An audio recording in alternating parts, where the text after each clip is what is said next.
many of his respects, but Hyde seems to be, at least that video was very spot on.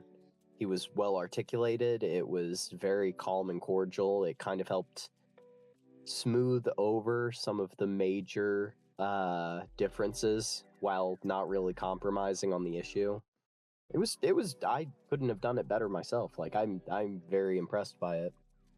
I'm Yeah. assuming you saw it as well. Yeah. No, I saw the whole thing when it dropped. But before we get into that, so we're live. Thank you guys for coming on the show. Appreciate you taking time out of your schedule there, Pixlflip, for coming on today. Absolutely. Thank you for having me. Yeah, and like we were talking off air, we were just getting into the H1B drama, and Sam Hyde's take on it. Yeah, I managed to see the whole video, and I like that his approach to the issue, like, and he like reiterated this point multiple times, saying that he's just going off of vibes alone and just like basic information that anyone can grasp, and that it wasn't like he didn't feel the need to reach for some like statistical breakdown of I don't know, population decline or what the workforce hiring rate is for certain positions. And he just went off vibes alone, and he captured the moment, I think, in a way that nobody else has. I mean, well, that's Sam Hyde in a nutshell, really. Yeah, I would agree. And the thing with quoting statistics at people is usually dialectics fall short in those kinds of confrontations. Like some people, it really is. There are some issues that it's not necessarily something that can be resolved by showing someone data. It's, I need to understand your perspective and where you're coming from, and then we can look at data to justify it. But in his case, yeah, he very well articulated it. I think as well, there's been this major cultural shift. I can kind of re-summarize what we were going on off air about, but effectively the whole reason the H-1B visa thing broke out on Christmas Day, it wouldn't have been it was fairly like mundane comments that got made, but it spiraled very, very rapidly. And the reason was it's people, MAGA specifically, and conservatives winning in the fall here. It wasn't just conservatives who won. It was the tech bros that won. It was the crypto people that won. It was the LGBTs for Trump that won. It was the gays against groomers that won. It was the pro-life people that won. It's a massive tent. It was Muslims and Jews simultaneously that won. Like, there were the amount of bridges that were constructed to get him into office has not been seen in this country. I don't think ever, frankly. I don't think we've ever been less culturally coherent. So therefore, the bridges are ever larger. And by winning the way he did, with all of those things being brought under one tent, is it becomes a circus tent. And you have people with very, very disparate interests that only aligned very briefly on a very narrow window of commonality. So once the win has happened, you inevitably have a fallout. And I had kind of been suggesting this to people because America as a whole culturally seems to be trending towards civil upheaval, if not outright civil war. Because of the lack of commonalities. People thought that Trump would like change that, and I kind of pushed back like, no, I don't think it will. I think the trend will continue. What I didn't expect was it to continue so quickly. Like, we did not even have, it was less than 2 months after he won that we went from everybody locking arms and singing Kumbaya that the king has returned to I'm watching Brian Krasenstein and Nick Fuentes in the same Twitter space talking about how people on both their sides are losing check marks over the Indian debate. Like, it was very the cultural shock of things just kind of falling apart I didn't expect it to happen so soon. But with that, and you can stop me at any time, by the way. No, by all means, keep going. With that kind of lack of cultural cohesion, the bridges being burned, you're going to have people with very different interests that outweigh the things that they had in common under the big tent. In this case, and I feel like this was what was overblown the most with the H-1B stuff, because I was fully one of the rank and file people that got to take up arms against Elon Musk and the Artec Bros. I had an absolute blast ratioing people on various areas of the topic, but and I didn't lose my check mark for it, which was great. I love being a small account and still being able to fly under the radar for some things. Plus, I'm more cordial than I think a lot of our peers mutually are. But with the biggest overlap, or kind of the biggest oversight, rather, with the debate was people went straight to personal attacks very quickly, and that was not it. It came down to a difference in effectively, not interests, incentives. Elon and other tech bros benefit greatly from the H-1B system, and they benefit to the tune of, I believe they looked it up, and the regular yearly limit of H-1Bs is supposed to be 80,000, and we currently, the last 2 years, have seen about 800,000 applications approved, so that's a tenfold increase. More specifically, though, the H-1B system can take middling talent and bring it here that can work for a third of the price. And on that same note, if they were to get fired, like they're not happy with the person, the visa gets revoked, meaning that they have indentured servants. So it's a very, very powerful tool for a company. And if you're in some tech bro shoes, like just general company shoes, frankly, if you're in a company's shoes, what would you do when you've got the alternative of paying someone 3 times more that can you can't really fire or walk away at any time without losing their talent if they're a valuable person, or hire someone that is an indentured servant for a third of the price? If it doesn't work, you get another. It's differences in incentives.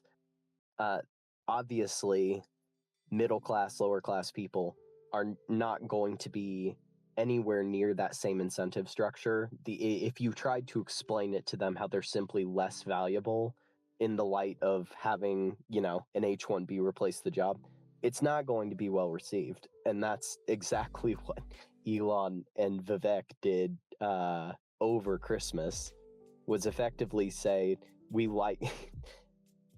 It was very interesting. Vivek took the tack of your 6-year-old is not actively doing calculus, and you're not working 80 hours a week, so therefore an Asian should replace you, which was very, very tone deaf. I don't know what his end goal was with that, but it was very, very tone deaf. Elon's was more a talent gap was the argument. And that argument got refuted so cleanly that I'm sure that you kind of saw the mass bans that occurred shortly thereafter. That was fun to watch because that was a meltdown. But with that divergence of interests, it turned the cracks into a chasm of the differences between the two. And people kind of woke back up again after the little post-election coma of Elon was a standard rank-and-file liberal for, 35 years? He didn't even endorse Trump until after the first assassination attempt, so... And even then, there were conditions to it, so with all of that, he wasn't ever going to be... I don't know why people suddenly adored him so much with it. He's himself. There wasn't a betrayal, there wasn't malicious intent, you weren't rug pulled, you got what you got. It was Elon has always been himself. He still makes good cars. He still flies rockets. But his politics have not really changed that much, and it shouldn't be expected of him. That was where I thought stuff went a little too far off the deep end, was everybody doing personal attacks. Because, online discourse, it just kind of descends to that eventually. But the legitimate debate was very valid. And any questions so far?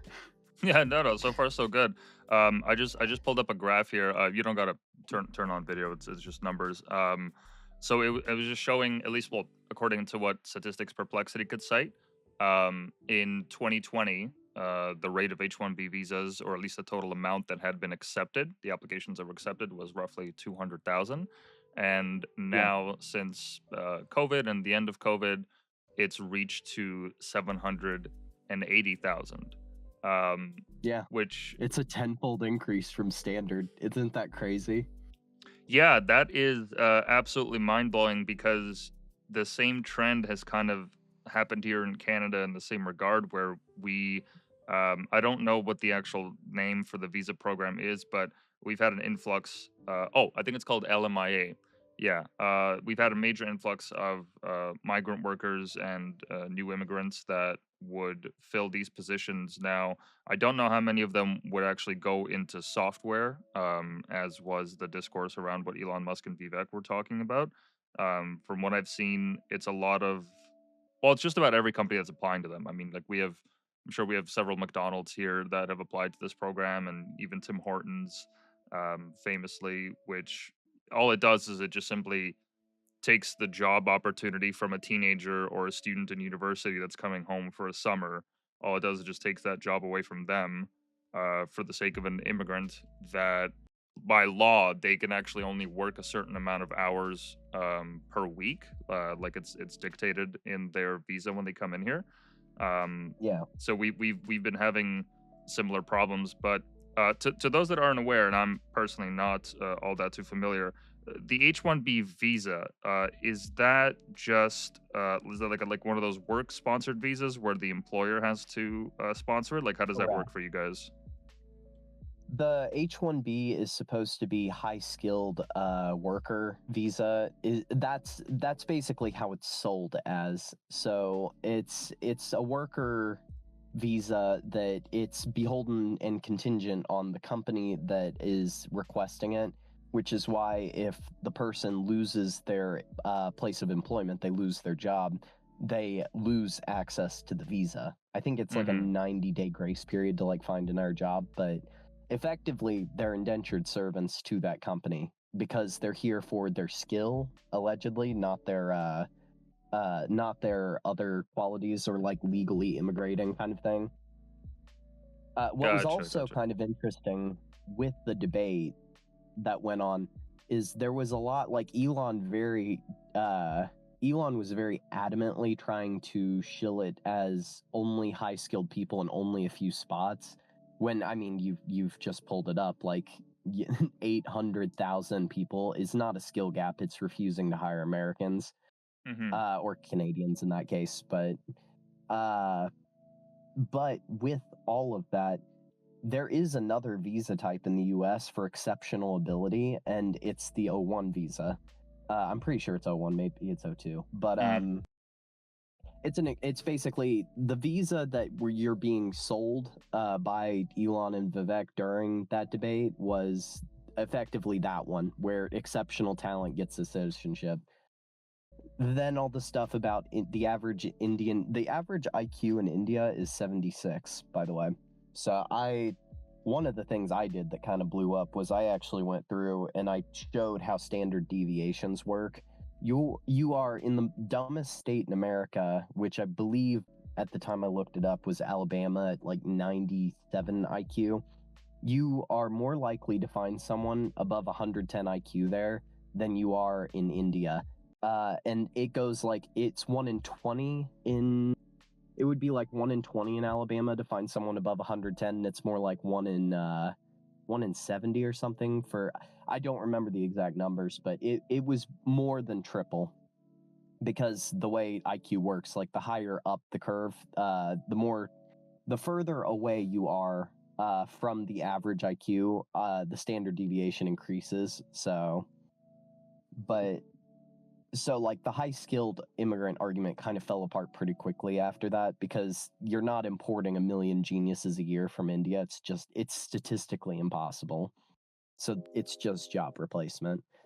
But it's kind of interesting too, because the debate kind of morphed at a certain point, and it had to, because you'll always have, this is the worst part about conservatives, it's even worse than some liberals. You'll always have the people that will decry anything that preserves the nation as racist. And they will adamantly scream from rooftops that the answer to everything is inclusivity, the same way that the left always screams that the answer to everything is diversity. But you can't, like, this is where I like ask conservatives, like, what are you conserving? Because effectively, culture, like, your race is a foil of culture. It is a facet of the thing. The product of the nation that you live in now is in part due to the race of people that settled there and founded it. And you want that. It's in every country. It doesn't matter what race. Like, the Germans have their own, the Africans have their own.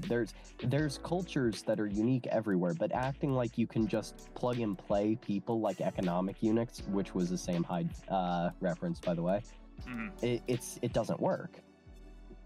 So the discussion kind of then morphs to, I don't want to just be your economic unit. I live in a country, not an economic zone, which is right about the time it's like my favorite phrase out of all this. Have you seen the woke right start trending about that time? Yeah, I've seen inferences of it, but I don't quite understand what that really means as like a framing for political thought. I don't quite understand how that fits into the landscape. As I presently understand it, obviously I'm one of the people that they would be referring to when they say woke right, because I'm further to the right than they are, which kind of seems like what it boils down to is just further right than about like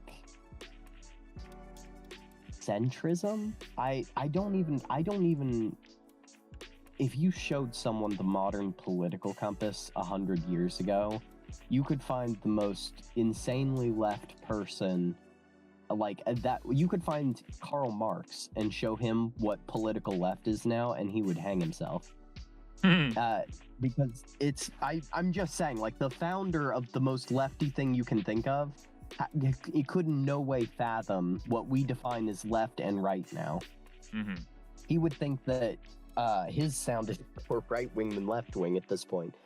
But in spite of that, woke right seems to be, it's actually kind of what I was saying earlier. It's the tent becoming a clown show. Like, so many different factions are all identifying as MAGA or conservative now, that there needs to be some kind of distinguisher between our conservatives and their conservatives.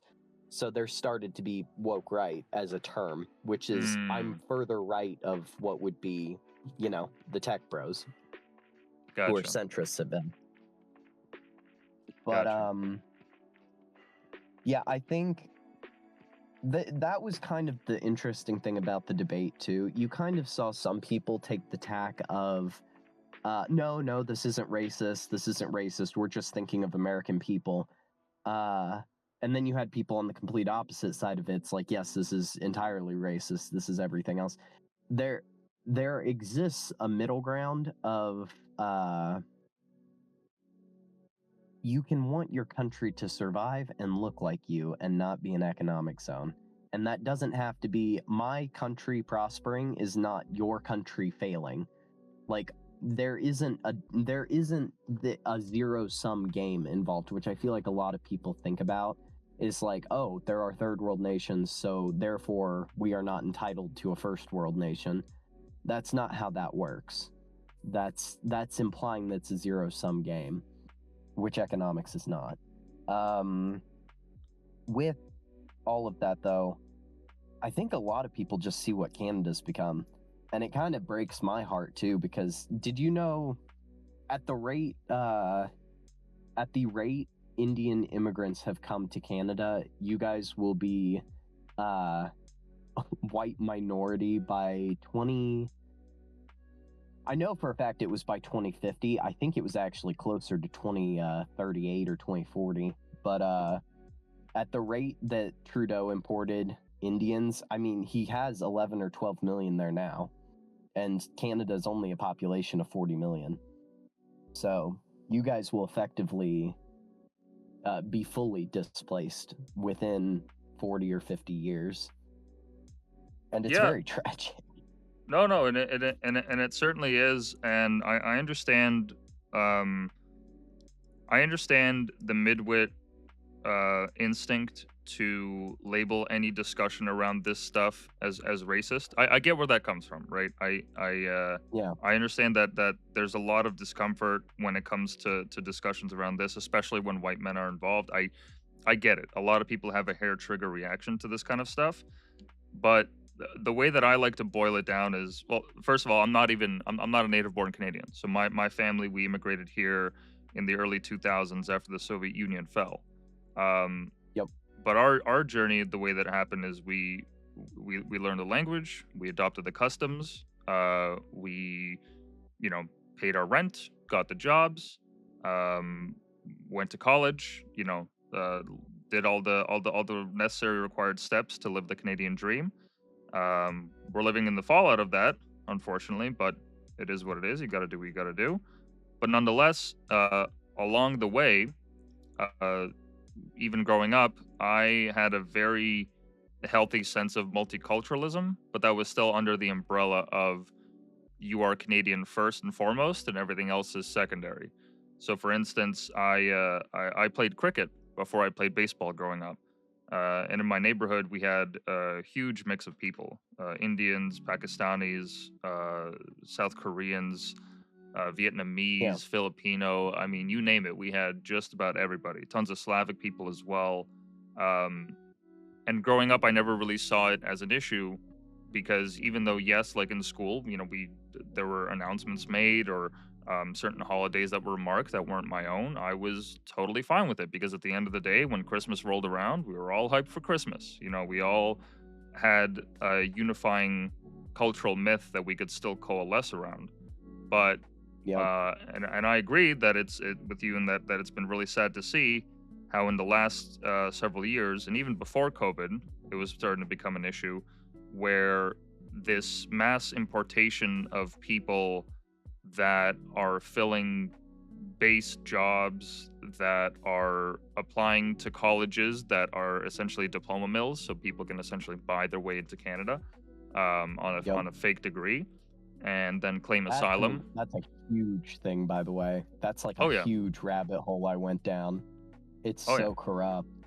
No, it's massive. It's massive, and it's insane that it's been able to go on for as long as it has. And I really hate to see the blame game and the finger pointing that's happening in politics in Canada right now, where the feds are saying that it's on the provincial bodies are saying that it's on the colleges themselves, and obviously the colleges are so corrupt they want no part of it.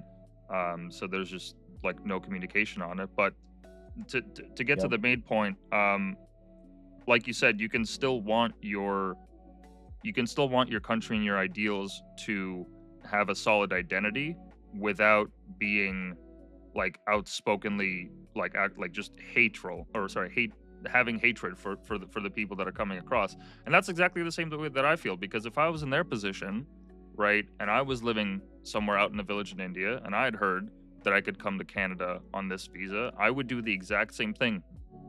Absolutely, without a doubt. Why would I stay in a country where dysentery and diarrhea is a common cause of death? Why would I stay in a country where it's totally legal to rape your spouse?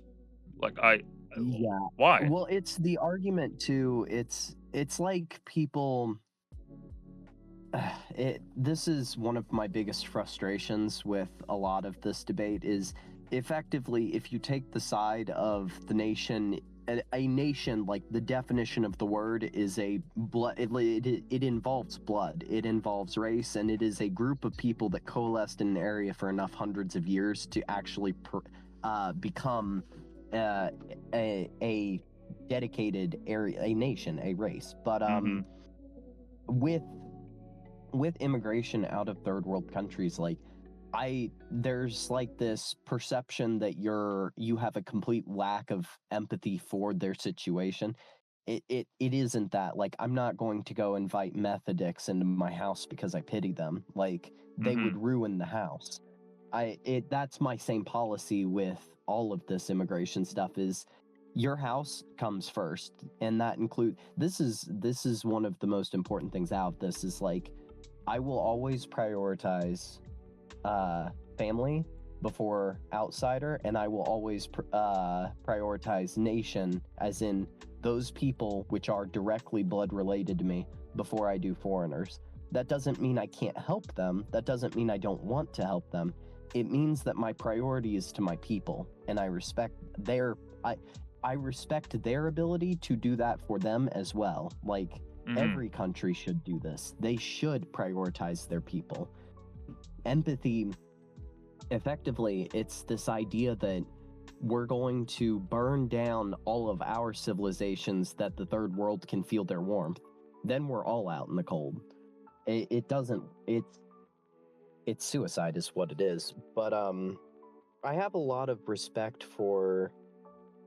I know people love talking about America specifically, and it's kind of a unique case because the country it was founded off of immigration. They don't like talking about what kinds of immigration, but it was off of immigration. And I'm not opposed to the third world immigration, but it requires something that they don't like, which is assimilation. And you can't have assimilation with the numbers of people or their unwillingness to assimilate. You came to Canada, you learned the language, you learned the customs, you adapted to the culture, now you're Canadian. It was a process and that you adhered to. So now you're effectively, slowly, over the next 2 generations of, kids and kids, like, you'll be fully Canadian. Your family will have effectively blended into the larger society. Mm-hmm. You can't do that when you import 70 million different no, yeah, about 20 million H1Bs and then another 50 million Mexicans. You can't import such high numbers of ethnically coherent people and expect them to assimilate into the culture. And that's what we're seeing now. The numbers are so high, why would they assimilate when they can just live in a neighborhood that's fully entirely of their kin? So there is no assimilation, it's just Mexico in America, or India in America. But people don't want that, and that's the problem. No, absolutely. And I mean, I live in a very urban setting. I live in Toronto. So multiculturalism, you can see it with just about every step you take. Yeah. I've seen the footage. It's pretty great. Well, in certain parts, the city itself is beautiful. I would be remiss if I did not say that it does not. It doesn't have the same kind of feeling as it did even a decade ago. I am firmly on the belief that, like, there's a lot of improvement that needs to be done, just with how a lot of the stuff in the city's handled. But nonetheless, there are pockets here, like in Koreatown or even Chinatown, where, just as you said, like, why would people go out of their little zones where they have all their cultural meccas and whatnot, all their institutions and everything already exists. So why would they have to leave that? And there's exactly specific areas like that in the city where every single signage, or just about everyone, is in that local language. And I understand their need to create that kind of a zone too, especially if you're bringing in, like, older parents that aren't able to pick up on the language as easily and whatnot. Like, they kind of need to have that space. But it gets to a point where, if that starts to impact public daily life for people, that's when I would see it as a problem. Like the main concern for me is when all of these protests regarding what's happening in Palestine and Israel when it started popping off. And I look, I have no personal investment in the war. I don't know what the fuck is going on. I'm not going to pretend to know what's going on. I myself am not getting involved in either way because I know that no matter what anyone says, there's always going to be somebody shouting at them from the other side. And I genuinely, I just don't give a shit. I genuinely don't give a fuck about all these foreign entanglements. I really don't care about them all that much. But unfortunately, a lot of Yeah, people don't share my sentiment here. And it's gotten to the point where we've had like Jewish schools shut up uh, in yeah, drive-by incidents, which, I mean, we don't really know. Gun culture isn't really a thing here in Canada unless you're hunting. And the only people that are hunting are not living in urban centers. So when it gets to yeah. that point, The only people with guns in Canada are usually far away in like the more wild provinces. exactly. So if it gets to the point where in urban settings you have people that are demonstrating against Jewish businesses going to highways and bridges that are known Jewish neighborhoods and protesting those people there, I have a problem with that. Okay, like I understand that you might have some disagreements regarding how our government is handling things. Fine, go protest at the government body. Go to the building. Go to the actual parliament. By all means, it's 5 hours from here in Ottawa. I don't know what the fuck you're protesting over here for, but by all means, have a drive. Go see our capital. There's plenty of stuff to do there. But when you Yeah, start like actually going to all these businesses and protesting them, that's when I have a problem because now you've brought your diaspora bullshit from overseas over here and now you're fucking with our like people's daily lives, which I understand why they're doing it. I'm not going to pretend like I don't, but yeah, have just the common sense and decency to realize that maybe the person that's working behind the counter or maybe the business owner actually doesn't have any bearing on the conflict at all. That they actually like, so what if they are a Jewish supported business? Like, what, as if they're fucking sending money to the front lines? Like, come on, let's get real here. yeah. Like, what are we actually doing?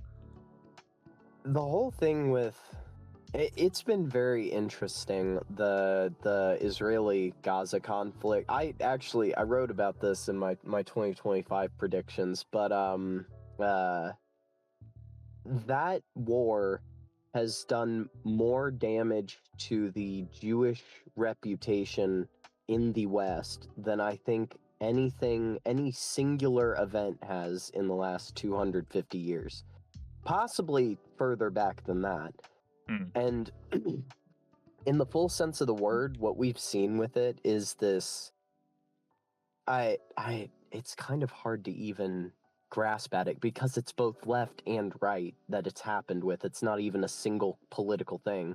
You have the Free Gaza people on the left, and you've got the more people like me of just like anti-Zionists on the right. Like they it's very fascinating, and it's definitely kind of been unexpected, especially because a lot of the immigration is stuff that Jews have endorsed, but then you get Muslims that are feeling. I don't know if you saw in Detroit, like, and they've actually started having serious issues when the Gaza war broke out because of obviously there's a huge number of Muslims there, and all of those people which were supported at the time and welcomed with open arms have very strong opinions about Gaza. Mm-hmm. So it's very interesting to watch out because it's kind of like the consequences of actions. And with Israel specifically, Jews by and large have been overwhelmingly in support of mass immigration into the West, but it seems like by doing that, a lot like the thing that was protecting them most, especially Israel as a Jewish state, was the Western culture and perception of Israel should exist, which really no one else in the world has. That it really isn't discussed, but like all of Africa hates Israel. You can look at the UN votes and resolutions. A lot of Asia hates Israel. You can look at the UN resolution. Really, the only thing that has kept them in existence is basically the US and Western culture. And all of that's kind of falling apart at the seams now. But and obviously I don't condone any of the violence, the shootings, any of that. Like I don't think watching Jews pop out of sewer grates is extremely funny, and It has is. led to more memes and cultural awareness of that kind of thing than I think I ever would have expected in our lives.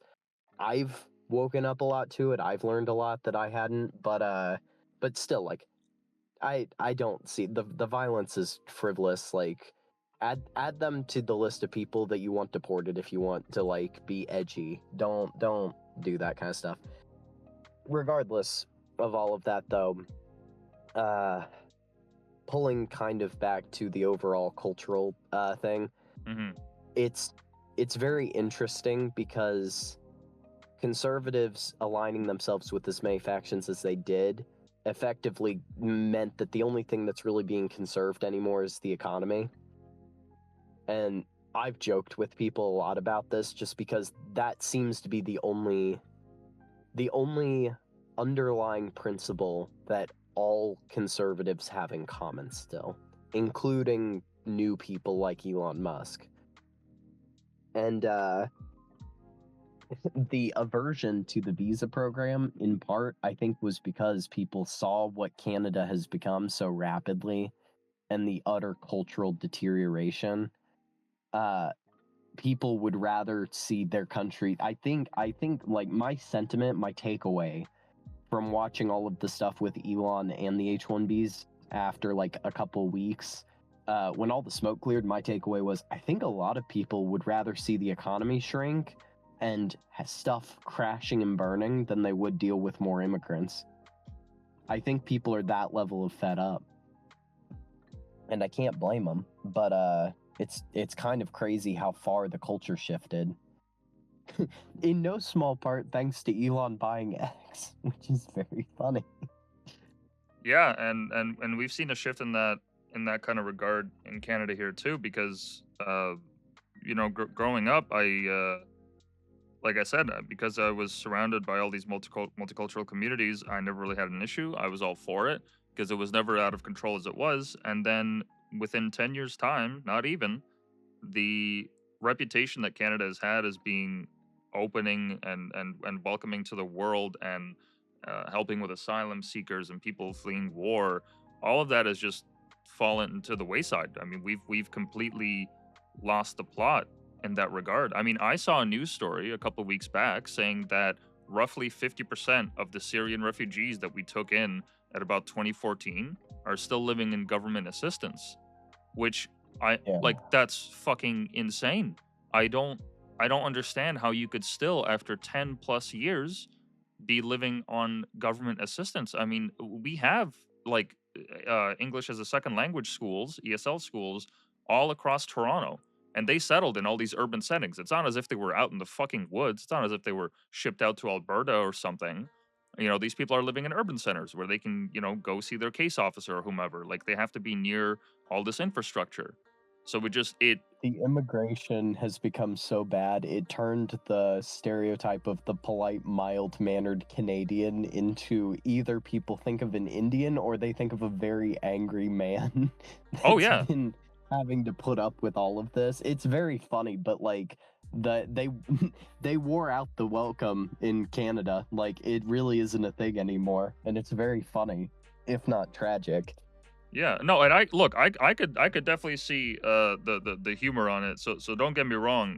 Laughing at our expense should certainly be done because we did it to ourselves and we fell asleep at the wheel with the way that our politics was headed. Just never expected it to get this bad. I mean, I really only started noticing it as an issue because I ride my bike a lot around the city, and so when we had this massive influx of Uber drivers that are on these e-bikes, I just noticed I'm like, oh, okay, there's bike lanes are a lot more busy now. Okay, all right, I'll have to adapt. And then I realized I was like, oh, some of these fuckers genuinely don't know how to drive because they come from India, and I don't know if anyone's Right. familiar, but if you've ever seen footage of what it's like to drive in India, you're gonna have a fucking heart attack watching that for more than 5 minutes.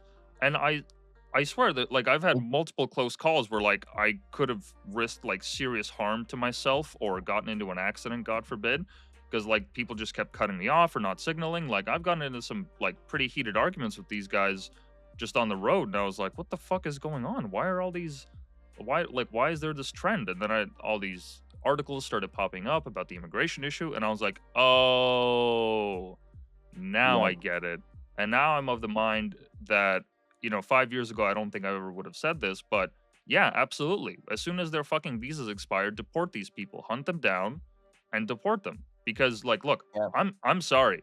You came here under some kind of a pretense, false or otherwise. I don't know if they actually were aware if the colleges were duping them in their degree. Maybe some were, maybe some weren't. There's really no way to intuit that unless you actually have like actual proof of emails going back and forth or some shit. But what case officer If is you're even gonna aware go? of it, they're aware of it. That's Yeah, as far as like that needs to be concerned. So exactly. And what kind of case officer is gonna go through the work of being a fucking gumshoe detective actually going through and scouring all that information? yep. So yeah, now I'm of the mind like absolutely. As soon as these visas expire, get these people the fuck out of here.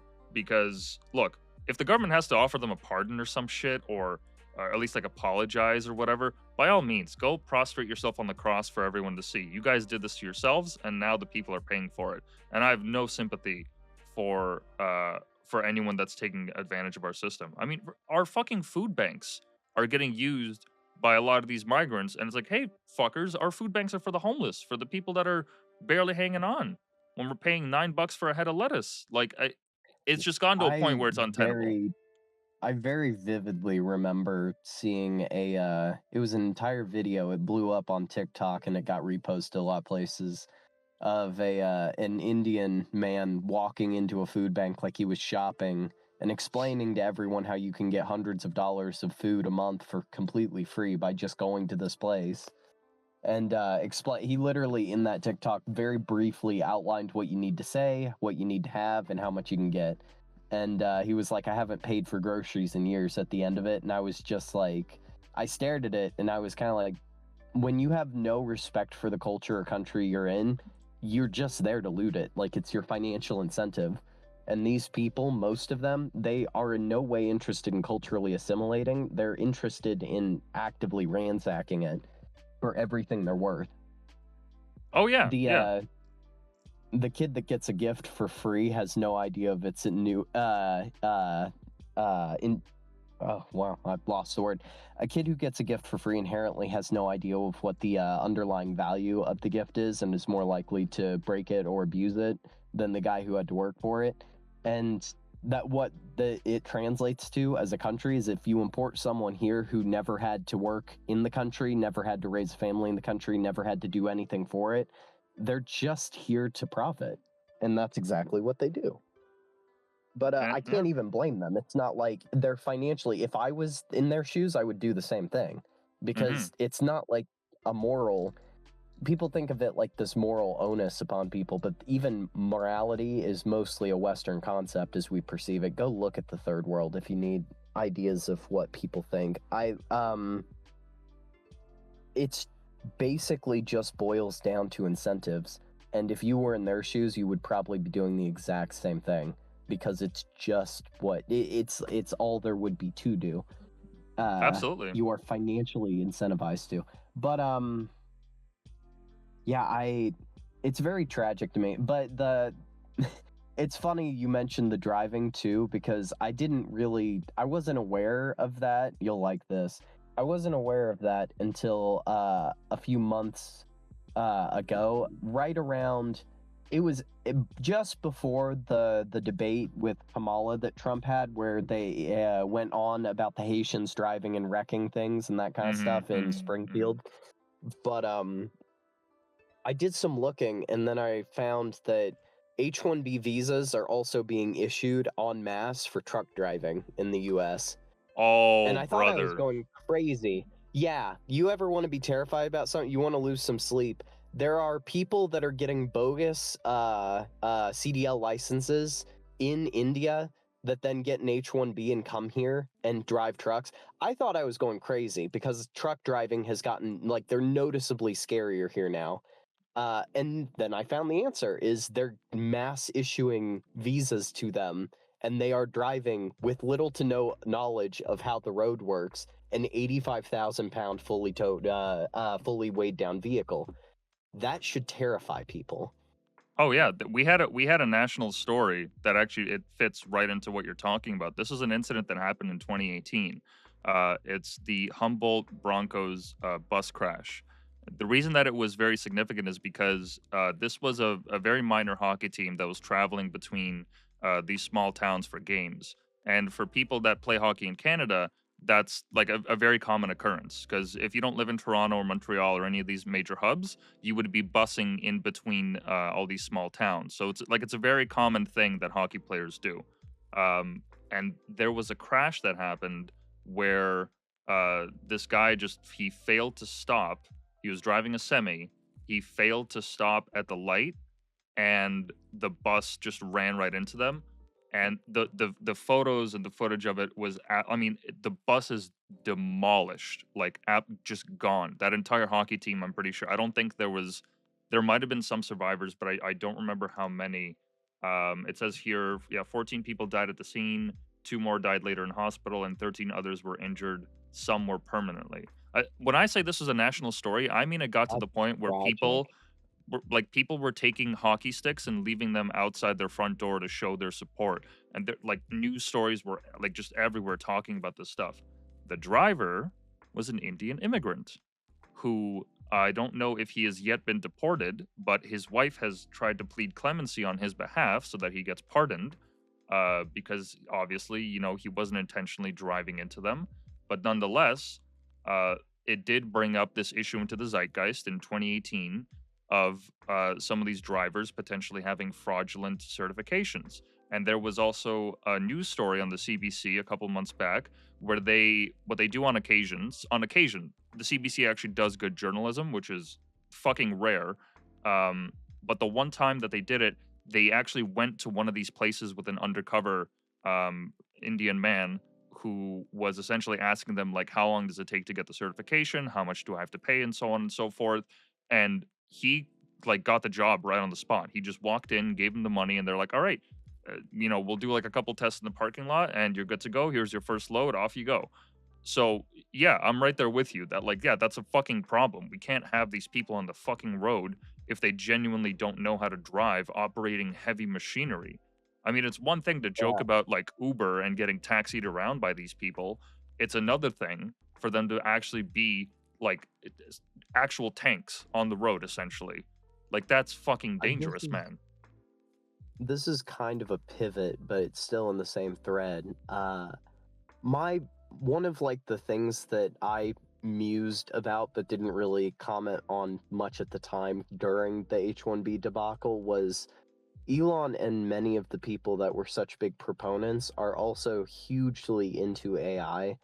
And I could talk about recent advancements with AI all day because I read a lot of the actual literature that comes out, and everything, even so far, what's come out in the last 2 weeks is like it would blow your mind trying to explain it. But I with all of that, I just wondered like, aren't we going to replace all these jobs? Like, aren't you people all saying that AI will take all the jobs anyway? Why do we need millions more immigrants from all over the world? Like, if you're going to have an AI that can replace it, either you don't believe your own words and you think that AI is not going to replace everything, therefore therefore we do need more immigrants, or you are actually lying through your teeth.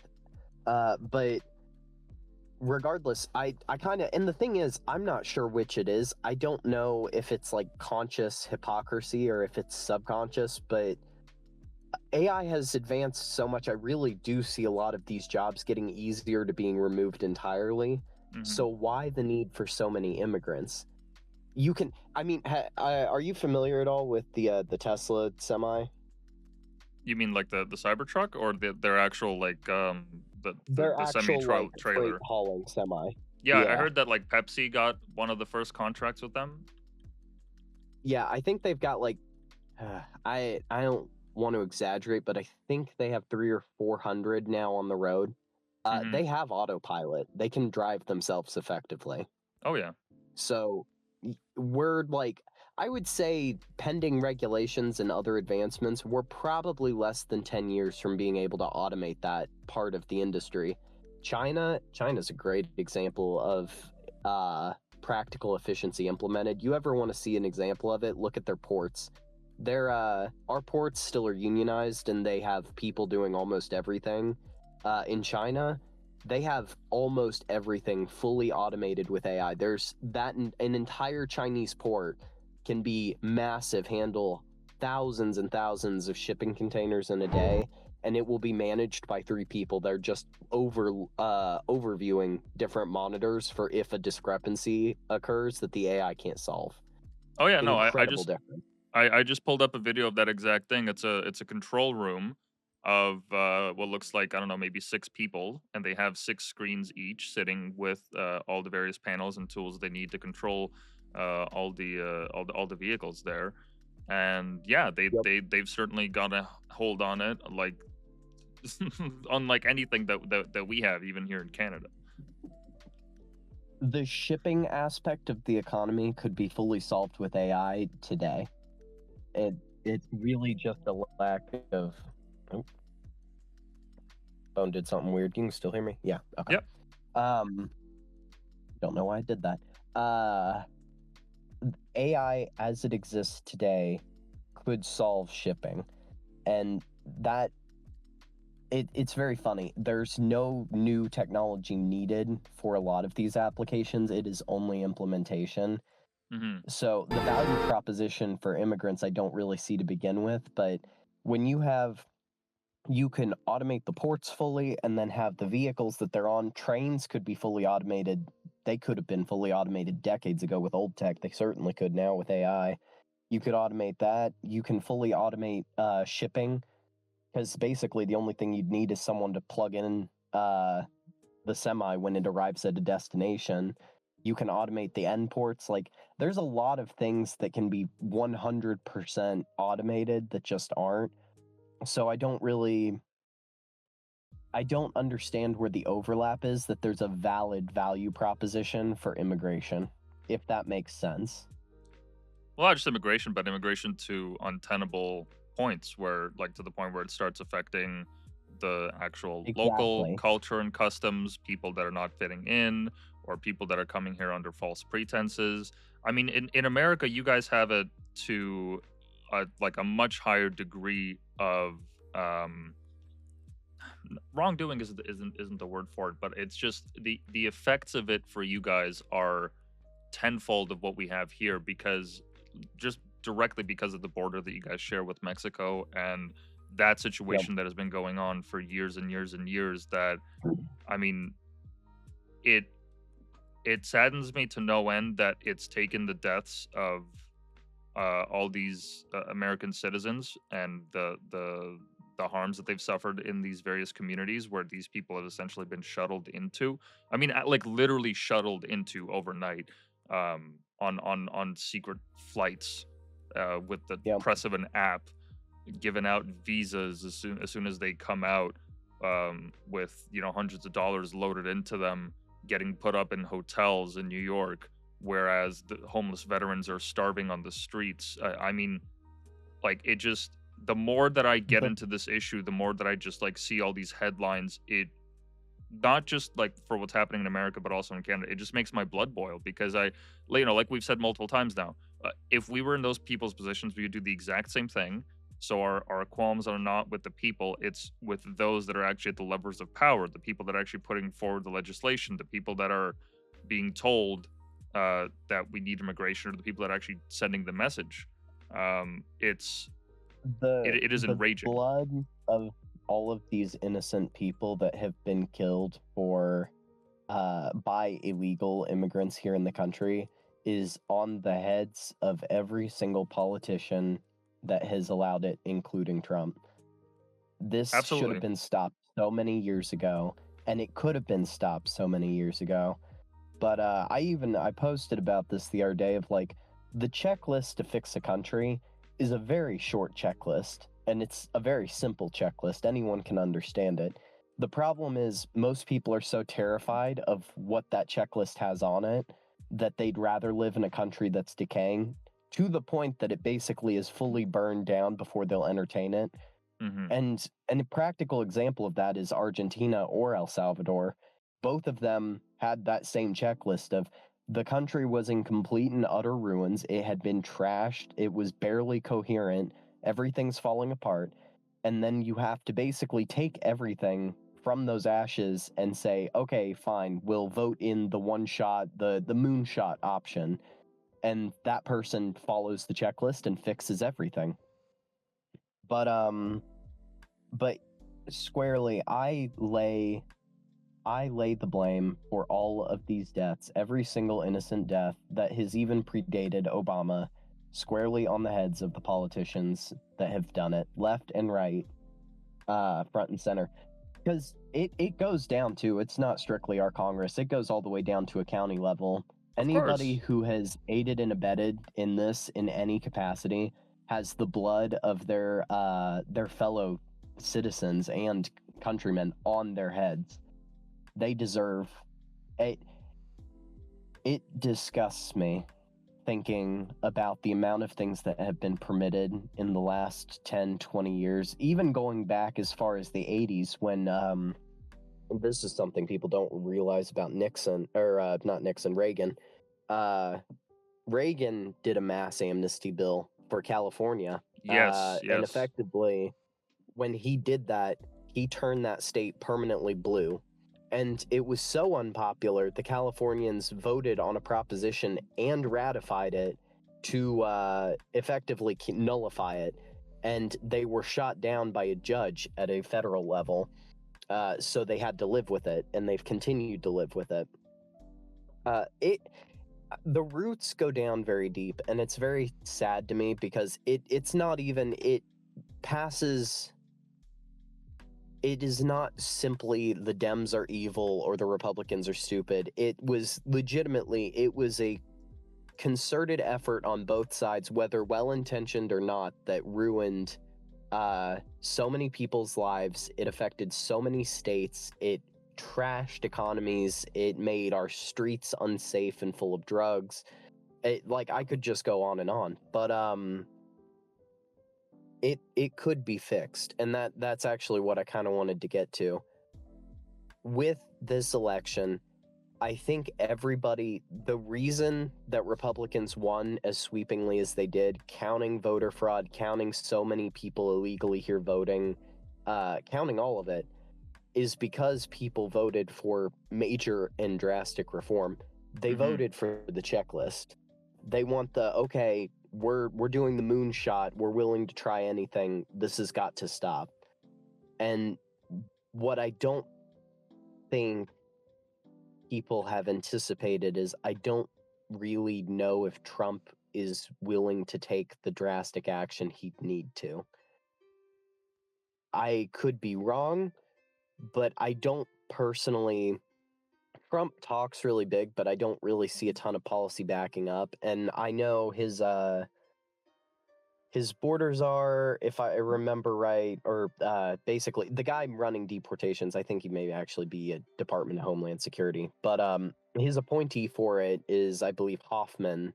And Hoffman has already backtracked on how many deportations are going to happen, the scale of them, and the qualifications. When he had come in initially very guns blazing about it was going to be everybody and we'll deport whole families, which is what I think more people wanted. But I don't know. We'll see. I don't really foresee Trump making the drastic changes that would need to happen to fix that, which means I think we're actually going to continue on the decline that we're on. If anything, he may accelerate it, because of people realizing that there is no way out, which will be interesting. There's going to be a lot of interesting things with Trump, because we don't know what comes after him. I don't think Vance has any real, what would be the word? I don't think Vance has a big enough personality to fill the shoes of Trump as a replacement or heir. And I don't really know how Trump will deal with the Fed and how effectively we're broke. I don't know if he'll be able to stop the dollar from declining any further, or if he'll even try. I don't really know what he'll do with the more. This is I don't know. I don't know what he'll do with our biggest deficits in manufacturing, because I don't know. You might know this, you might not. Our steel industry is so utterly out of date now. Uh, Most of our stuff, like U.S. Steel, was in such a bad way that they were going to be bought by a Japanese company to modernize them to I make heard. them somewhat better, I and heard. that Yeah. fell through. The Biden administration blocked it. Yeah, you did hear it. Yeah. The thing was called Nippon Steel or something. Yeah, it's Nippon Steel. But meanwhile, you've got China, which literally this week just came out with an advancement for a 20,000x improvement to the efficiency of steel creation. That is not a typo, by the way. 20K in 20,000 fold improvement. But Wow. instead of taking multiple hours to cool steel once it's been smelted, it takes less than 6 seconds with their flash cooling method, and they're going to be implementing that this year. We make equivalent in 1 year to 3 days of China's steel production, which should terrify you, by the way, because they have overwhelmingly the ability to manufacture their way to a victory in any kind of armed conflict.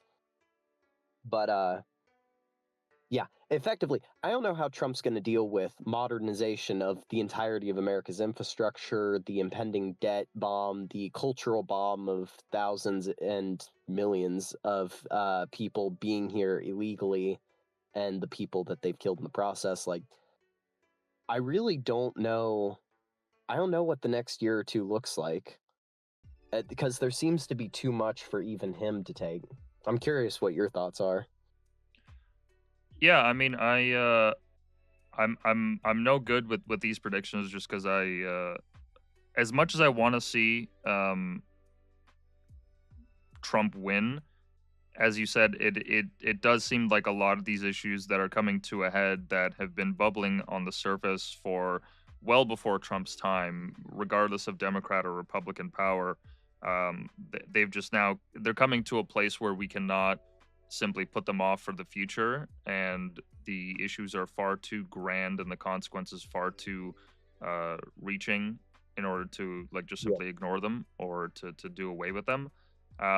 It's difficult to say. I have hope. I am hopeful that um, that the administration they're going to set up and the moves that they're going to make, it may not go all the way or as far as they need to in some regard, but I think that Trump is going to do what he can to at least put a dent in them. Because at the end of the day, you can't take the man at his word. But if we're just looking at incentives, the man wants to leave behind, from my understanding, he wants to leave behind a legacy that he brought some kind of revitalization to America's identity. And just listening to his speeches, that's mostly what he talks about in regards to his, I don't know if you would even call it a philosophy, but his approach to politics. It's all I hear at the end of the day is America first, America first, and America first. And there's a lot of merit to it, but just how far he'll go, I honestly cannot say. It's the same concern that I shared that you were saying, like of him not going too far. I share that exact same concern with our conservative party here, Yeah. because even though a lot of people are rallying with Pierre Poilievre as the next leader, I don't think that he will be successful in doing everything that needs to be done in order to kind of bring us back to some kind of semblance of normalcy. I mean, at this point, our fucking our fake money has gone like has gotten so devalued that it's it's a boom for anyone that is working in a U.S. based company or gets paid in USD, and you just exchange it for the fun money at the bank when you get paid. Um, Yeah, I yeah. it's almost become second world levels of bad. I've got a couple friends up in Canada, and I kind of like keep an eye on the price differences there. It's nuts how bad the difference is, especially in the last 4 or 5 years. It just really fell off after COVID. Oh yeah, yeah, yeah. No, there are programs or just like videos of people like on social media that'll post like what it's like shopping across the border because they live in these in the border towns in Canada, so they'll just hop across, do their groceries, and then come back, and it is Yep. absolutely laughable at how high the differences are. I mean, hell, I have a guy, I have a friend that works as a butcher for a major grocery chain, and even he was telling me how over the years, I mean, he's been working there for I think almost a decade now. And he's told me like just the way that the prices have changed has gotten to the point where homeless people are actually robbing these grocery stores for steaks. And I've seen it happen when I'm doing my groceries. Like I remember one time I was just cashing out at a self checkout and I see this guy just walk out with a whole like crate full of these like steaks. And I was like, well, I mean, out of all the most expensive things you could rob at a store, that's probably it, pound for pound. Um, and That's we've had crazy to me. well, That's just nuts. so get this, it gets even crazier because before before 2 years ago, we never had any kind of barriers installed at grocery stores. Never. You know, we would have security. Sure, they would just kind of patrol and keep the peace, but realistically, they can't do shit. They don't even have, you know, they can't even have guns on them. Obviously, like they do in the states. They're not even allowed to touch the people. So it's literally just, you know, making sure that nobody else gets harmed. Um, but there have been plenty of incidents where these people just come in, rob the stores, and then walk out. And they've installed some of these grocery barriers, which at first were like, I mean, now I'm used to it just because, you know, you just day in and day out, eventually you adapt to your environment. But it never used to be a Yep. thing. We never used to have barriers at the grocery store, these little like doors that would open up only one way. Never used to have them. And now in the last couple of years, we've had them pop up. And it's just a signal of the times of like, well, yeah, there's consequences to this kind of shit. There's absolutely going to be downstream consequences of all this legislation that people that live in gated communities that have, you know, their retirement and everything already pent up. They're just waiting for their government pension to hit. That's nice and all, but for the real, you know, average everyday people that are actually just trying to make a living, and maybe afford a vacation once a year or just have something nice to buy for their family in the holidays, like that shit matters a lot. Like I don't like the fact that I have to fucking pay $7 for 200 grams of fucking lettuce. Like why? Like why? Why am I paying that much? I paid my taxes. I've lived in this country all my life. I've adapted to the customs. Why am I the one getting fucked over? I don't understand. And my story isn't unique. Yep. There's millions of Canadians that feel the exact same way, which is just so disheartening at times. It really can be, especially because you have insight into present events the same way I do, but neither of us has gotten to see it even from the perspective of someone like who would be not boomer generation, but just younger, probably like Gen X probably saw the most of it. But like Hmm. you get to watch your country go from stable, ethnically homogenous, culturally homogenous to distorted so bad and trust in society so low. Like we went from high trust society to so low trust that you have to actively lock up the most basic cosmetic items. Like the CVS pharmacies here are kind of they're kind of like small convenience stores. Hmm. They're so bad now that in DC and a bunch of these cities they lock everything. Oh Like yeah. every single thing in the store is behind glass. It's that bad for shoplifting. Oh It's yeah. just imagine going from nothing to that in like less than 50 years. It's absolutely it's heart-wrenching is what it is. No, I saw this exact same dynamic play out when I was briefly in San Francisco, a couple months back on a family trip, and I remember literally the first day that we were there, um, we were going to see we're gonna go to the Alcatraz ride there, on the ferry, and we're Yep. steps outside the hotel. We're just popping into a grocery store just to get some things before the trip, and we see this black gentleman with a bandana over his face yelling at the shopkeeper like water's a human right. It's I'm not breaking the law by stealing this, and the shopkeeper's just going back and forth with him, and they're just yelling. Dude, it was like fucking 7 a.m. Like it was 7 a.m. on a main street with all these like nice ritzy shops that, okay, half of them were boarded up, but still there was plenty of traffic there still. And we just saw Yep. it on full display. And I even remember I was going to get some throat lozenges at a CVS, and I had to like ring somebody to come around and help me with them. This lady comes around, and I was just like, "Is this just like normal for you guys here in San Francisco? Because I'm not from here. I'm from Canada. We don't even have this kind of stuff." They had the fucking duct tape locked up. They had just like very basic household amenities behind like all these screens, or they had all these security tags on them. And the lady was like, "Yeah, that's been like this for a couple of years. It must be nice living in Canada." And I was like, "Well, we have our own problems too, but not nearly as bad as SF, because I mean, that is another world entirely." Yeah, it really is remarkable what giving tech bros an ungodly amount of money and telling them to govern themselves results in. Because they turned that city from like not great but not terrible to completely unlivable since about 2008 to today.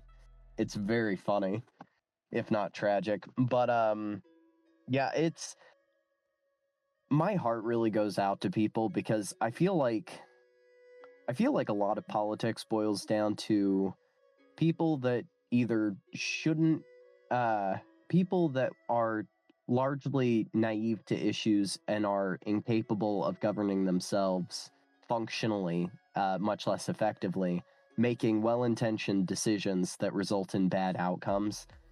Because I'm sure that there are plenty of people that are malicious about it, and like I'm never going to say there aren't, but I think a lot of people, it's just they don't care to be educated on issues. They rank and file when it's time to vote. They do what they're supposed to do, and then they complain when things get worse. Hmm. Uh, which isn't even really democracy in any component of the word. It has been scaled up and streamlined to the point that nobody even knows what they're voting for, or if their vote matters, because in most cases it doesn't. It's just an oligarchy, but and a very poor one at that. But with all of it, the descent into a low trust society has just been. I honestly, I think that's what got me to where I am today here, being both my political convictions and my actual like interest in being active.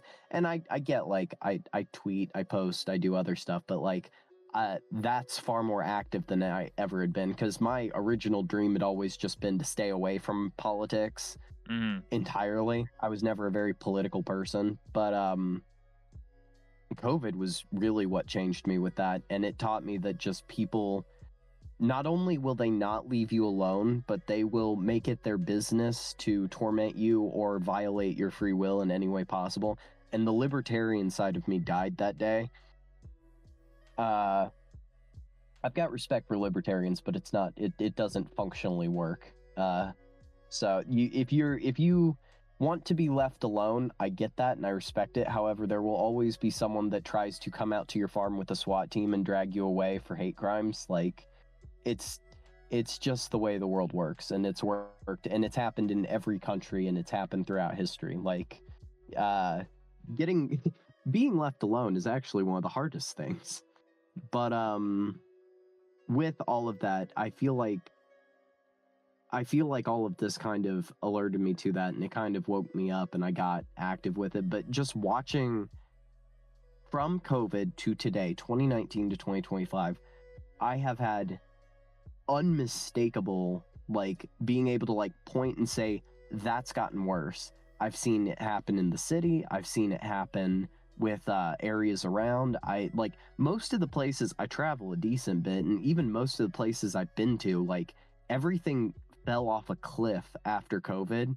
So when you can even like point and say this is noticeably worse than my childhood, and it was already, your childhood was noticeably worse than the boomers had it or Hmm. your parents had it, like, it's just, you kind of realize the cliff you fell off and you just wonder what went wrong. So, but yeah, it's very interesting to see. No, absolutely. Even in the short time that I've spent in this country compared to other immigrants that are multiple generations in, I've seen absolutely just drastic changes in just my day-to-day environment. Um, the one thing that stands out to me is just the absolute like rampant use of narcotics, which here in Canada, I it really just it escapes me why it is the way that it is right now. But the fact that we actually have government money going towards supplying addicts with clean drugs is just an insane concept overall to me. Because there was actually even a story a couple months back where um, some drug dealer in BC in British Columbia got caught with his stash, and when the officers looked at it, a good chunk of it was made up of the legal federal like sponsored drugs. Because what they would do is once they would get the addicts, once they would get their fix from their clinics, they would just simply turn around, go to their street dealer, because obviously nothing can beat fentanyl. They would trade it for fent and then go on their merry way. So we, in effect, ended up subsidizing their drug use, of which they had no intention of like fixing themselves or getting rid of it. Which, look, I don't know what it's like to be addicted to fent. I would imagine it's the closest thing to hell on earth. So I'm not gonna say like point my finger at these people saying like, oh, they need to do better. I understand that there's a large I don't know how portion. you could with something that powerfully addictive. Like, I see Exactly. people Yeah. like that, and it's like super tragic, but you're like, what can you really do for them? You can Yeah. make it impossible to get as best you can, which we don't do in either of these countries. But like, I'll be honest, if they really wanted to save lives with the whole, because I know there was a big campaign of like, let's stop drug deaths kind of thing. They really want Hmm. to stop that. They would nuke the northern part of Mexico, because the cartels are what send it over our border, and then that's what comes into Canada. That's part of why it's been so bad. Oh yeah, yeah, and China's involvement with that too, and the kind of turf war that it's set up. I mean, Yeah, this whole thing is so far reaching. There's no way that anyone can encapsulate that issue in a number of sentences. But um, just getting back to that idea of being left alone, it reminds me of something that we talked about on a space previously, regarding the role of the Amish in getting Trump elected. What can you tell me about that, and why is it that so significant this time around that they came out and actually voted for once? yeah. So effectively, the Amish have never been, and this ties in with demographics and it ties in with immigration alike. It's very interesting. The Amish have never really voted as a bloc, and it was only two or three things over the span of COVID that changed that. The biggest was the FDA. The FDA has been very much cracking down. I think that's the right agency. The FDA Hmm. has very much been cracking down on them for raw milk, for dairy processing, for their beef processing. They're effectively a different country than the rest of the US, and I know people don't like to hear that, but they are. They're very ethnically homogenous. They're extremely culturally homogenous. They all Hmm. believe the same thing. They all look the same kind of thing. But with that level of homogeny, there's a high level of unity, and they also shop in like they prioritize their own businesses.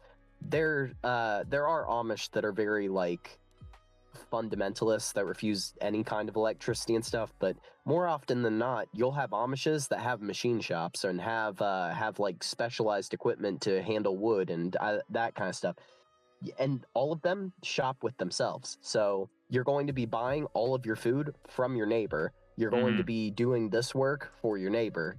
And that means that they are effectively decoupled from our economy entirely. They don't need us at all, which is very, very interesting and probably why they're targeted so much. But uh, the FDA going after them for the raw milk and for the other things that they have, especially too, they actually this was big news a while back. I forget which agency did this, but there were multiple instances during COVID where there were armed, effectively government thugs that showed up to Amish places and ensured cooperation was going on with mandates that were happening. And there was also multiple instances of armed people coming in and saying, "You're not processing this beef properly. We're going to unplug your fridge so it all goes rancid, and then you can expect a court order." I think that one was more recent, but you have stuff like that happening to these people that are very good and very isolationist, and just like me, just like anybody else, you realize that the only way to be left alone is to actually participate in the process of being left alone, or rather, deciding on the process of who's getting picked on. And in that moment, I think Amish kind of realized that they were going to be a target. They were already a target. They were done a lot of damn. They were done very dirty during the Biden administration. The Palestine wreck that happened of all the toxic chemicals in train, that hurt a lot of the Amish in the area. There was other things too, but just the Bidens went after them legally. They went after them with that, whether it was intentional or not, by withholding aid and help at the time, the same way they did with a lot of North Carolina that they thought could swing the state a different direction. All of those things considered, the Amish kind of like, I think they've finally been pushed to political activism. And what's very interesting about that is they're still isolated enough. I don't think they're privy to the rest of the larger party politics. They're just interested in themselves. And they will continue to get more invested as time goes on. Right now, they're just dipping their toe in. I think that, I think people underestimate them because right now, effectively, they are a small percentage of the U.S., but unlike the rest of the U.S., which has a population that is declining and a fertility rate that is declining, the Amish are growing very, very rapidly. Their birth rate is well in excess of reproductive stability, which is 2.1 to maintain a population. In fact, it's so stable that it doubles like clockwork every 20 years. We're on pace now that within 40 or 60 years, the Amish will be not only the biggest, but most likely the only ethnically fully white majority on the East Coast. The only other fully white faction that will exist in the U.S. in 60, 70 years as a big voting bloc will be the Mormons. And I'm very curious to, I joke all the time that we're going to see basically the equivalent of religious wars in the Middle East play out, except our Middle East will probably be like Missouri. We'll have the Amish and Mormons fighting each other in the Middle East. And the Texans will pray for peace in the Middle East and everything else. But anyway, with all of that, the Amish and their excessively high birth rate will be instrumental in maintaining Pennsylvania as a key state. And I don't think most people process this at the time is like, I don't know if Trump can do everything he's promised to do, but if he can deliver on enough things to make the Amish happy, that will basically guarantee whoever wins the next presidential election and most likely maintains the Senate, because Pennsylvania is a huge thing that punches well above its weight at 19 electoral votes. It's basically the same as winning the next 3 swing states combined. I mean, even election night, which I don't know how much you did with this being Canadian, but Oh, I watched during... it. We streamed the whole thing. I stayed up till 3 a.m. watching the speech. It was the single most fun night that I had in a very long time. I stayed up till the bitter end there. It was amazing. It was, I'll be honest, I really didn't expect it to play the way it did, but man, I was happy about it. So I took a win. It's also always hilarious to me that Canadians are as interested in US politics as we are. I sometimes hope it's not, but no, our politics are just too entertaining. Oh yeah, yeah. No, we have news stories every single day, especially with the inauguration, everything happening now, and the tariffs and all that. But even regardless, even out of election seasons, yeah, we get a lot of stories in terms of what's going on with you guys down there. Part of it is, as you say, because it's entertaining, but also just because of how intertwined our countries are. But anyways, go ahead. Yeah, intertwined to the point that there's going to be military presence and annexation next year, possibly? Question mark. We'll see. I have no idea. By the way, I this is an aside, but in a second I'll ask you about Canada's annexation. I'm curious what your thoughts are. Sure. Pennsylvania Pennsylvania's 19 electoral votes, which is very big in terms of that. It basically guarantees the election for whoever has it. Hmm. It's become that important in politics, especially because Florida used to be purple, almost blue, and is now so solidly red that I believe I checked a map a while back, and like the only county that actually saw any shift in the favor of Democrats in the past 10 years now is Miami's Center County. I forget which one, but Hmm. it basically, Florida's a lost cause for them. And if the Amish actually vote in bulk, Pennsylvania is lost. There's a presence in Indiana, Idaho, or not Idaho, Indiana, Illinois, Missouri, what else? I think there's plenty of them in Iowa and Nebraska too. Effectively, they shore up positions that Republicans had, and they increase the ground that they're already gaining in more left states. I don't think people realize how close Illinois came to flipping, because Chicago was really the biggest thing that kept it. But yeah, anyway, notwithstanding, the Amish voting will be a very, very important thing, and it will become more important as time comes on. I'm curious to see if they actually maintain their culture through it, or if they begin co-opting our culture, which I hope does not happen. Yeah, they are a singular community, and I commend them on their efforts to want to be left the fuck alone. Because that is the one thing that I think we could certainly use up here in Canada in regards to our philosophy with the role the government has to play in our lives. Um, the fact that they've been so, I mean, just absolutely bent over by the government with all the COVID restrictions and everything. I was just reading earlier as you were talking about it how um, with the during COVID with the border crossings, because a lot of them would have to travel back and forth between Canada to do business, they were forced to start using this app. It's called ArriveCan, which actually the the creation and the use of that app was also intertwined with a scandal that we had, because apparently the government body that was tasked with coming up with such an application, they outsourced it to a company that overcharged the taxpayers by like tens of millions of dollars for an app that barely functioned half the time. um, Sounds the, about right. the owner of the company was summoned in front of parliament, which never ever happens. I like that is an extremely rare occurrence. The last time they did it was like 100 plus years ago. So this was like a really big deal. And the funny thing is, with Canadian scandals, as you'll come to learn, is that at least in the last couple of years, like it doesn't really fucking matter, because nobody actually goes to jail, nobody faces any fines. At least under this government, we haven't seen any effect on that. But in any case, that's neither here nor there.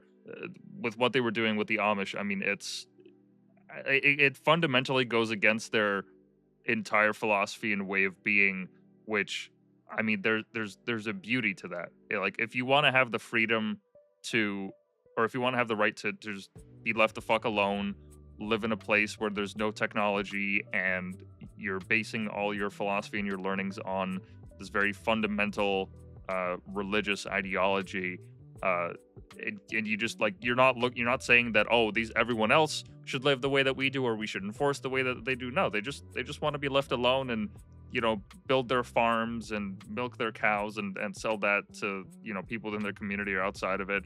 By all means, they should have that right. Why not? That's the American dream, isn't it? Yep. It's very, yeah, there's so many different layers to it as well, which I think adds, yeah. Any way you slice it, it's a very weird thing looking at it. Now, this is my follow up because I want to ask before I forget.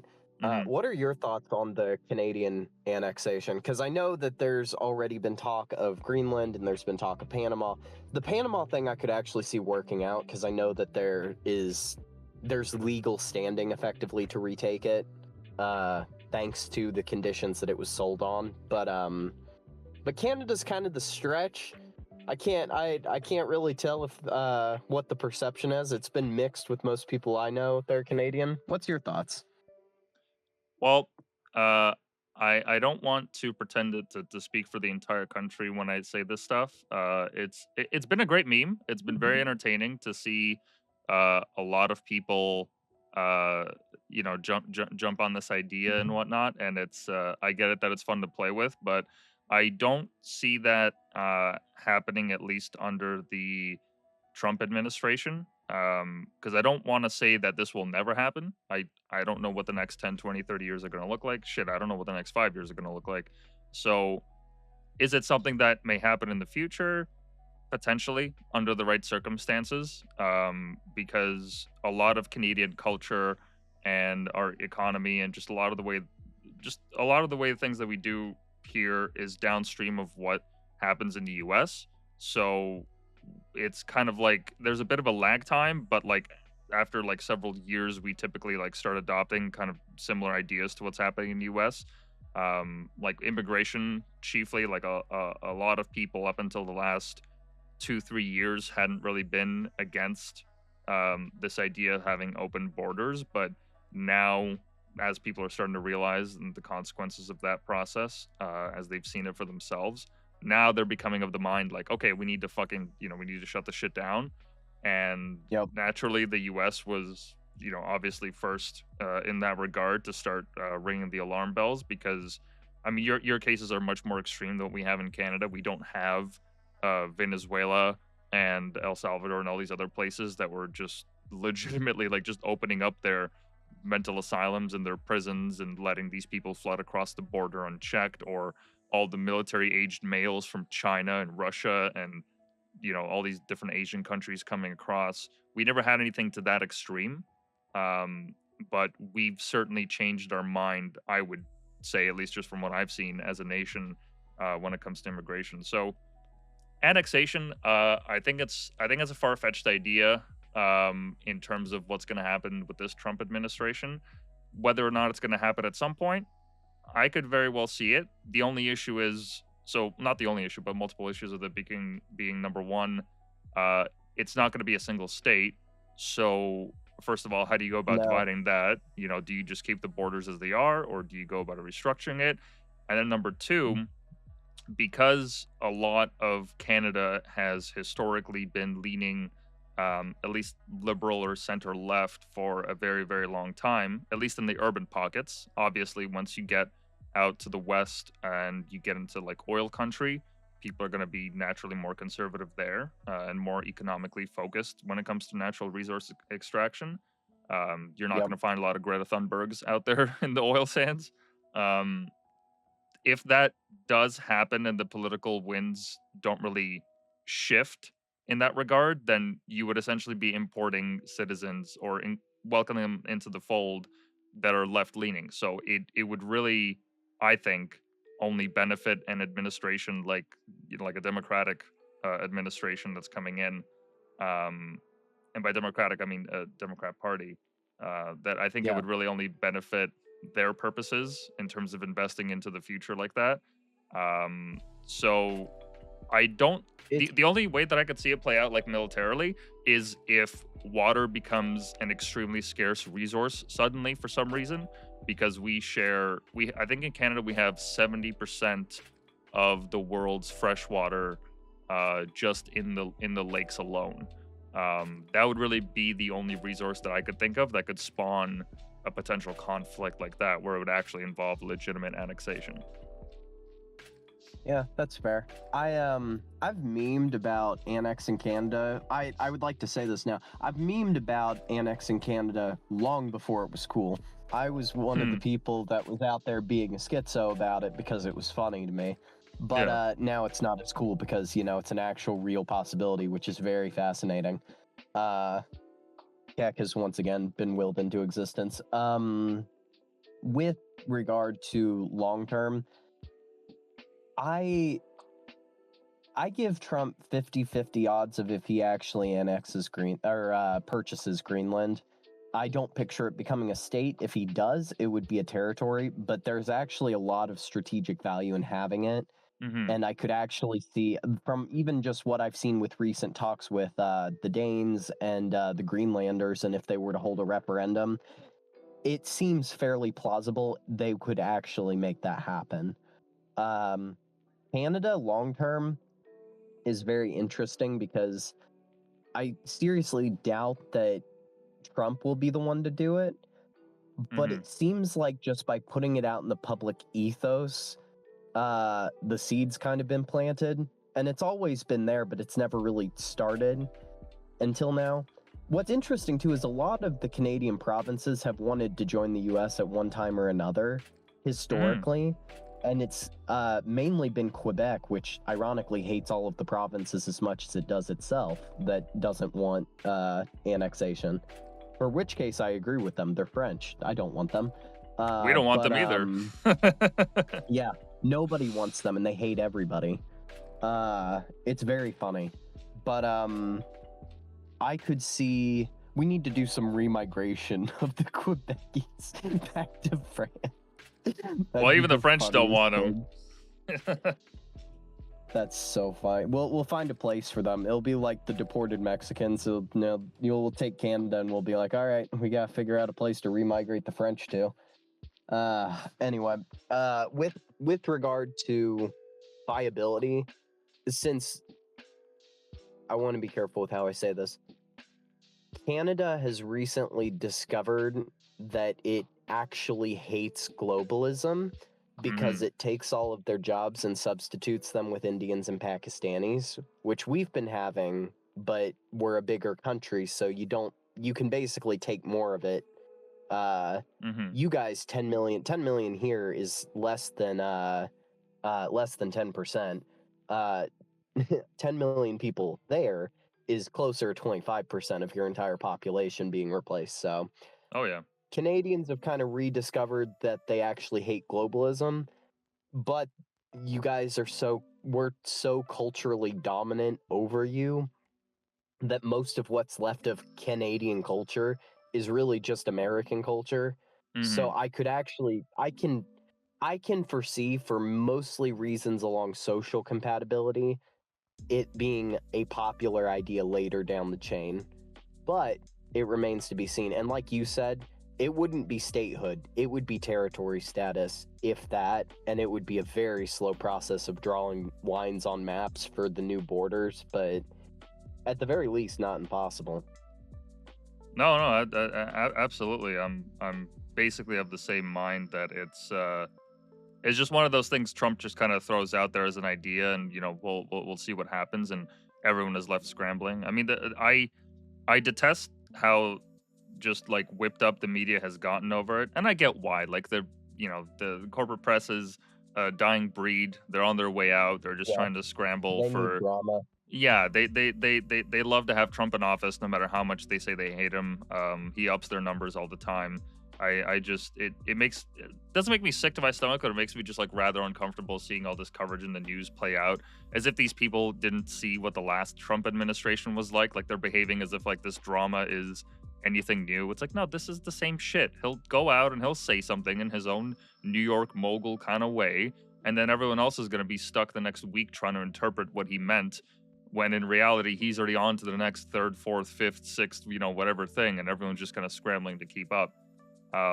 That's the way that I see the portrayal of it all. Anyways, anybody that's actually taking it seriously, like the way that some of our politicians, this is the fucking funniest thing, the premier of our province, which is the equivalent of your governor, for the province of Ontario, this guy named Doug Ford, he came out with this hat. And I don't know if he or someone he knows is like the owner of the company, but the funniest thing was that on the hat it says Canada's not for sale.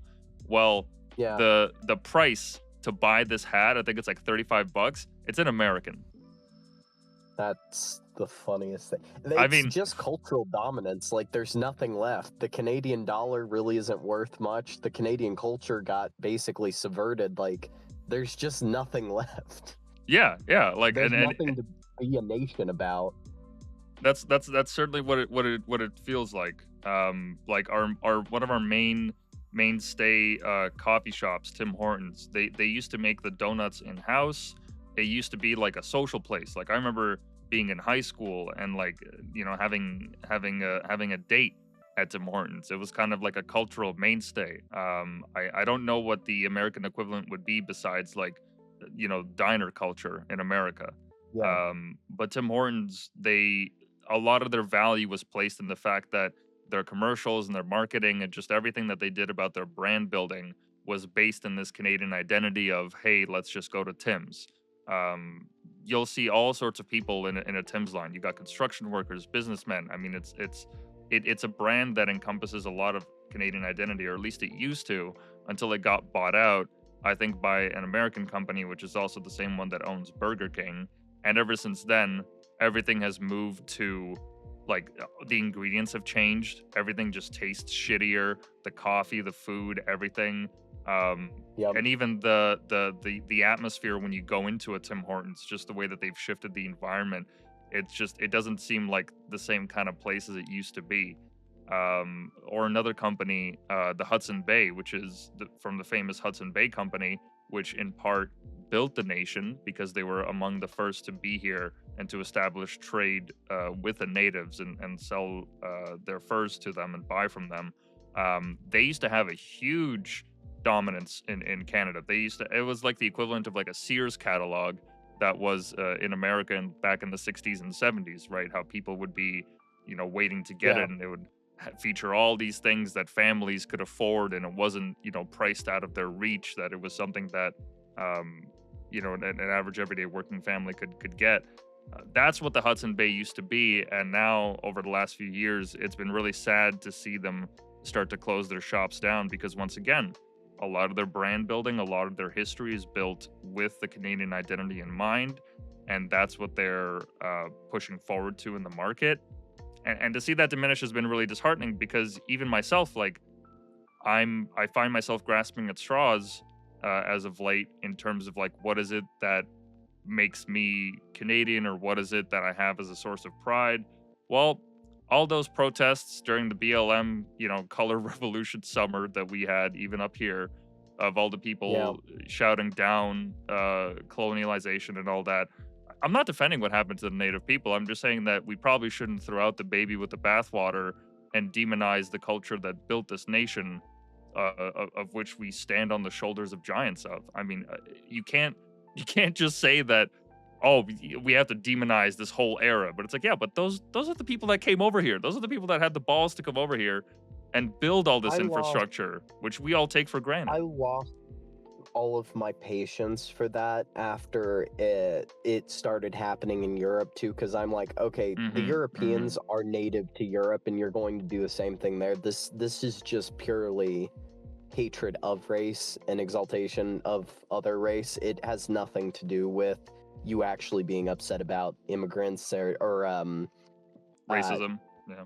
immigration from the Europe to the Americas. Like, it has nothing to do with actually caring about the natives there. It's purely spite for the people that are presently here. So I lost a lot of my sympathy to that. I can't see it as just like I can't see it as well intentioned. We're fighting for the natives. It just seems malicious as our reason to hate on people that built the country. But I don't know. With all of that though, I do fully agree. Like all of the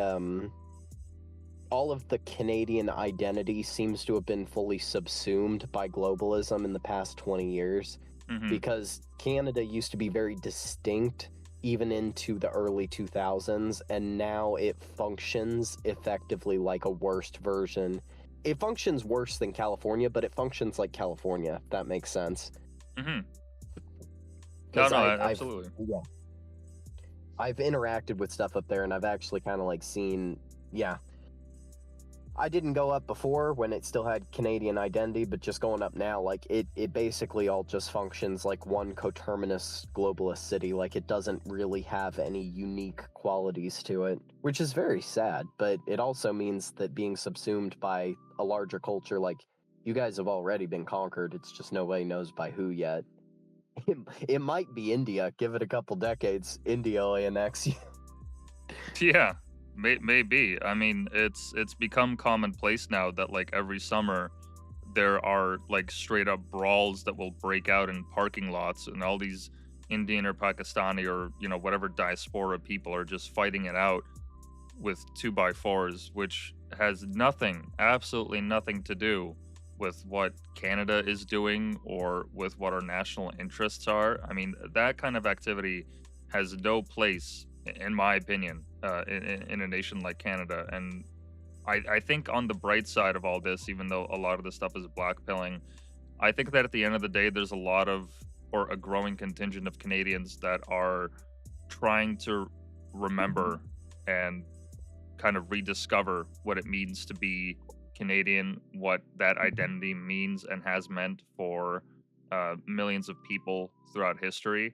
I think there's a lot of potential for a kind of resurgence in that regard, in having national pride, because we went way too far to the left with that kind of shit. I mean, we had multiple universities, major universities, had to do entire rebrands. Like this one we had, it's called Ryerson University, which is located central downtown Toronto. And because of Ryerson's legacy with the native issue here in Canada, they completely stripped his name off of like every building. The rebranding alone cost them millions of dollars.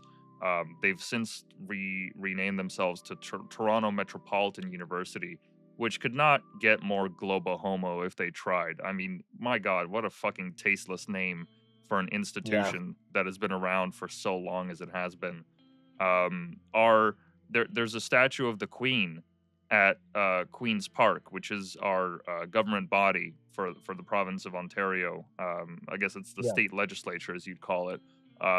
That statue has been boarded up for years now, because once the BLM summer riots started, they knew that it was going to be an instant target, and that statue still to this day is boarded up, which is, I mean, honestly, it's more indicative of the people that cower to this kind of bullshit than it is of the people that actually fall prey to the BLM ideology.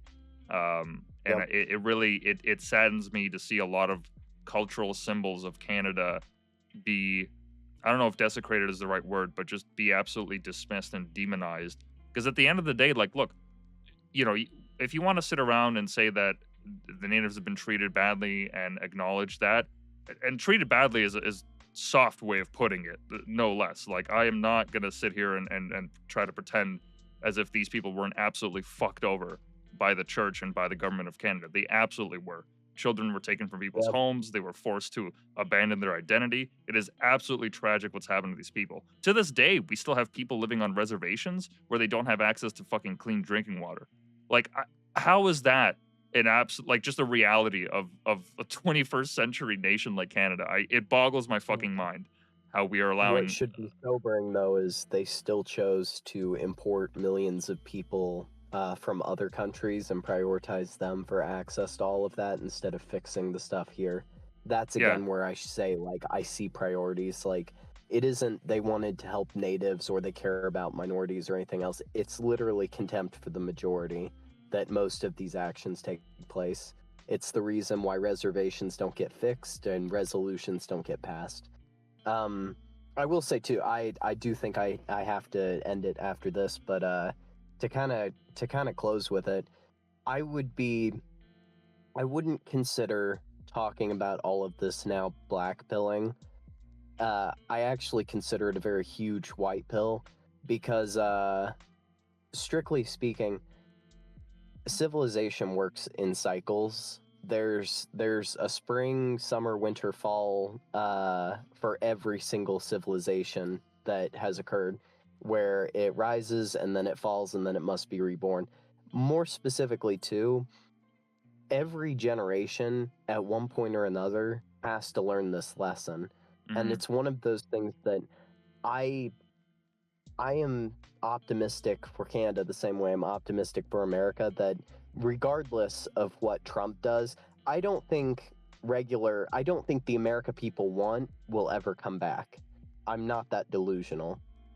What I do think, however, is that the America that will be reborn from what is left of the old will be much stronger and be aware of all of this stuff and will be far more wary of these things ever happening again.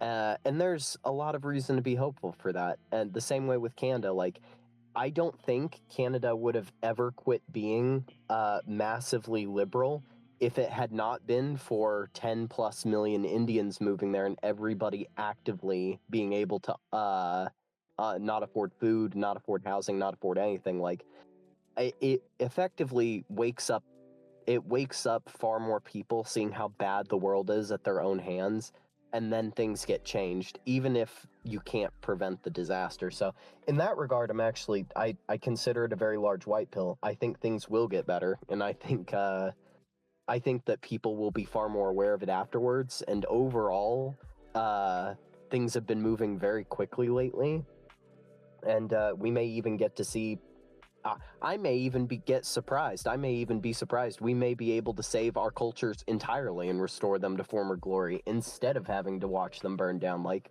there's a lot of things to be hopeful for. Absolutely, and I could not have said it better myself. And I'm glad to see that there are, and not just within you, but just across a lot of the interactions that I've had as of late, there's a lot of people that are of the same mind, that share these same ideals as we've been discussing. I'm hopeful. I remain hopeful for the future, regardless of what's happening, because to me, at the end of the day, there are far more people that have faced far more dire consequences with far fewer resources and capabilities than we have ever been blessed with, and they managed to make it this far. So, Exactly. in that spirit, I don't think we're doing all that bad. I think we can certainly do more, but we are on the come up, and there's plenty of reason to be optimistic. So, yeah, with that, appreciate you taking the time out of your day to come on. Would love to have you on sometime again, just to see what's Thank happening, you.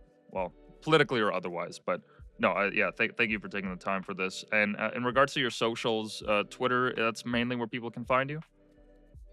Yeah, I'm most active here on Twitter. I'm a follow if you're interested in general politics, trends, the occasional effort post thread about COVID or different topics that find my muse, or technology, because I'm very big into it. And thank you very much, Whitepill, for having me. Yeah, it's been a blast. And with that, we'll close out today's episode. Tomorrow we got another interview, so stay tuned for that. So yeah, see you guys later.